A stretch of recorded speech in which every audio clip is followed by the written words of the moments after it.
ప్రొద్దుతిరుగుడు పప్పు vitamin E ఉండి బాగా పిల్లలు హెల్తీగా ఉండటానికి బాగా ఉపయోగపడతాయి, ఇన్ఫ్లమేషన్స్ రాకుండా. గుమ్మడి గింజలు తెలివితేటలకి మేధాశక్తికి నెంబర్ 1 అనమాట. జింక్ బాగా ఉంది. ఈ 3 పప్పుల్ని పొద్దునే నానబెట్టేస్తే విడిగా అన్నేసి నాంత ఈ 3 రకాల నట్స్ నానిన వాటిని డబ్బులు ఇబ్బంది లేని వారు బాదం పిస్తాలు ఏమైనా పెట్టుకుని అవేను ఫ్రూట్స్ డిన్నర్లో తీసుకుంటే చాలా మంచిది. ఎర్లీగా తినడం వల్ల మనం డిన్నర్లో తిన్న నట్స్ ఫ్రూట్స్ ద్వారా వచ్చే ఎనర్జీ నైట్ లోపు ఖర్చు అయిపోతుంది. నైట్ నుంచి రేపు ఉదయం మళ్ళీ తినే వరకు కావాల్సిన శక్తి నిలవన్న కొవ్వు కరిగి వస్తుంది కాబట్టి బరువు తగ్గుతారు.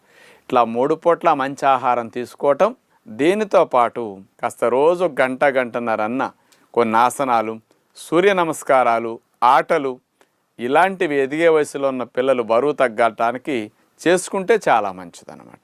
ఇంట్లో ఉన్న పిల్లలు ఒక 5-6 నెలలు ఇట్లా కష్టపడితే చాలు 15-20 కేజీలు శుభ్రంగా తగ్గిపోతారన్నమాట.